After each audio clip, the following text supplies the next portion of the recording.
욥기 7장 말씀을 봅니다.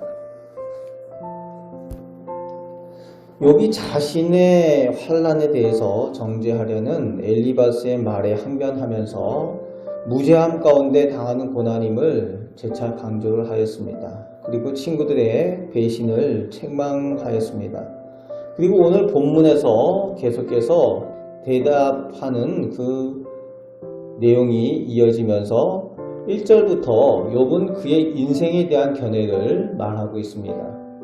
이 땅에 사는 사람 모두가 힘든 노동 가운데 있다는 것이 당연하다라고 표현을 하고 있습니다. 아담이 범죄한 이후에 이 땅에 사는 모든 사람이 땀을 흘려야 살아갈 수 있다라는 하나님께서 정해놓으신 법칙에 따라서 사람이 사는 거라는 거죠. 그것에 대해서 욥이 알고 있고 그것이 인생임을 말하고 있습니다. 그리고 이 사람의 날이 품꾼의 날이라고 표현을 하고 있습니다. 잠시 일하는 사람이라는 거죠. 이 땅에 살아가는 인생이 영원히 살아가는 사람이 아니고 주인이 아니라는 겁니다.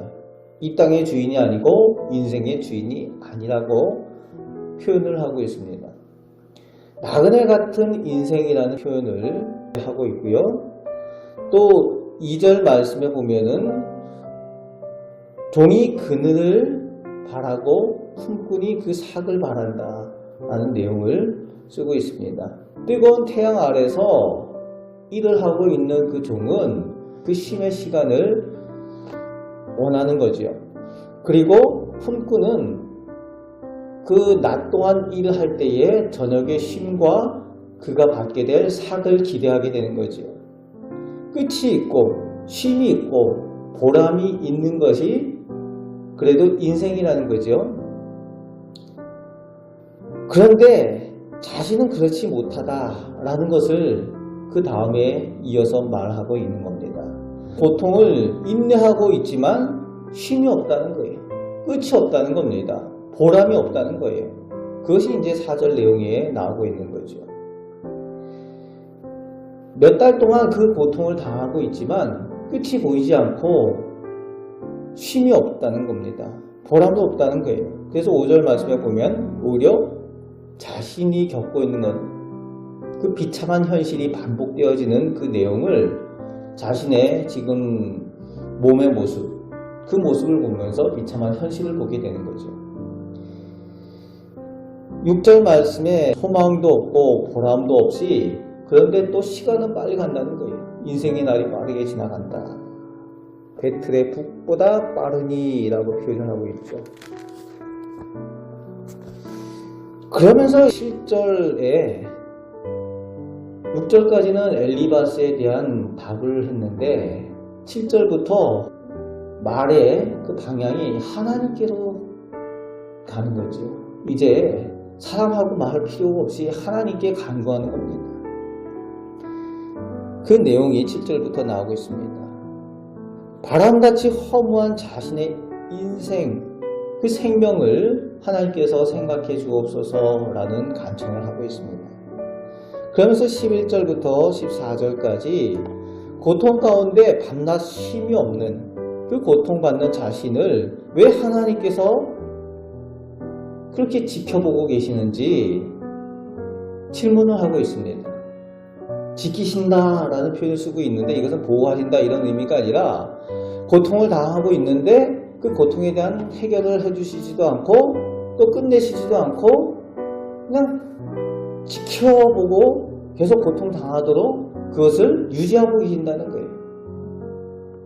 비슷한 느낌이라면은 사람이 잠도 못 자고 밤낮 잠도 안 재우고 밤낮 고문을 하는데 고문 당하는 사람의 모습을 이게 지켜만 보는 사람의 모습. 그것처럼 이 욥이 지금 고난당하고 고통을 당하고 있는데 하나님께서 지켜보고 계신다는 겁니다. 너무 고통스러우니까 15절에서 16절 차라리 죽으면 좋겠다라는 그런 표현을 하나님 앞에 간구를 하고 있습니다. 그래서 16절 끝에 나를 놓으소서 차라리 죽게 해달라고 간청을 하고 있습니다. 생명의 주인이 하나님이시니까 내가 스스로 목숨을 어떻게 하지 못하고 하나님께서 생명의 주인이시니까 나를 놓으소서 라는 간청을 하고 있는 거죠. 그리고 17절부터 끝절까지 하나님께서 고난과 고통으로 자신을 연단하고 계심을 확신하고 있습니다.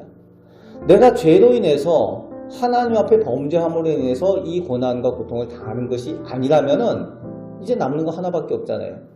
하나님께서 왜인지 모르지만 그 이유는 모르지만 나를 연단하고 계시다라는 것에 확신을 가지는 거예요. 사람을 왜 이렇게 크게 여기시고 저를 왜 이렇게 크게 여기시고 저를 통해서 무엇을 하려고 하시는지 모르지만 이 연단을 하십니까? 그런데 제가 이 연단을 못 견디겠습니다.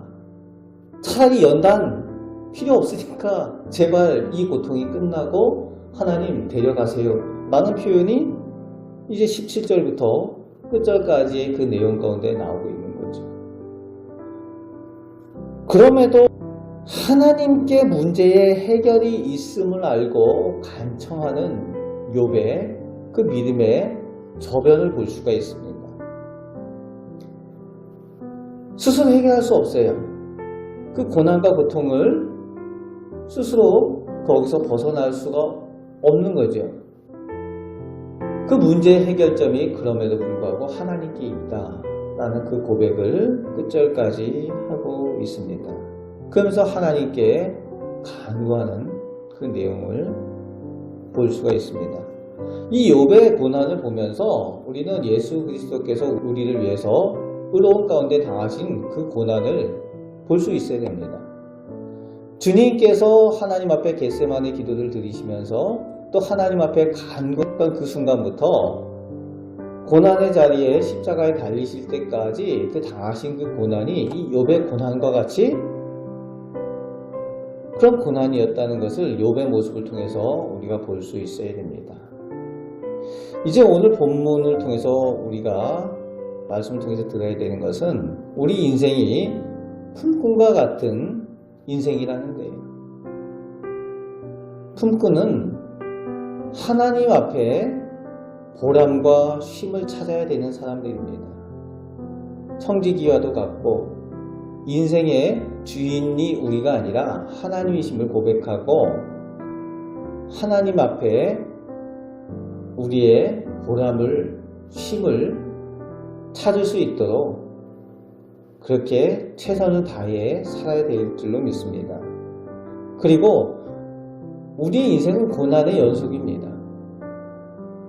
하나님 나라 갈 때까지 우리가 이 땅에 영원히 사는 것이 아니라는 거죠. 욥의 고백처럼 고난의 연속인데 그 모든 고난의 문제의 해결의 주인이신 분은 하나님이시다라는 이 고백이 오늘 우리에게도 있어야 될 줄로 믿습니다. 오늘도 우리들 삶 가운데에 참된 주인이 되시고 우리들 선하신 계획 가운데에 이끌어 가시는 그 하나님을 의지하며 이 고난의 삶 가운데 승리하며 살아가시는 우리 복된 성도들 되시기를 주님의 말씀으로 축복합니다. 아멘. 기도하겠습니다. 아버지 하나님, 저희가 어떤 모양으로든지 이 세상을 살아갈 때에 믿음의 사람들로 고난 가운데 살아갑니다. 또 이 땅에 영원히 사는 인생이 아니기에 저희가 늘 나그네와 같은 인생, 품꾼 같은 인생으로 살아갑니다.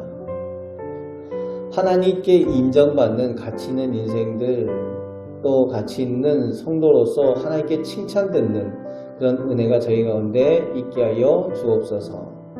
오늘도 저희들 맡겨진 직분을 잘 감당하며 또 저희들 삶 가운데에 저희들 가정과 우리 자녀들 가운데에 하나님께서 도우시고 인도하시고 복을 주심을 체험하며 살길 원합니다.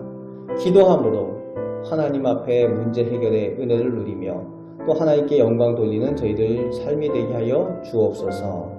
감사를 드립니다. 예수 그리스도의 이름으로 기도합나이다. 아멘.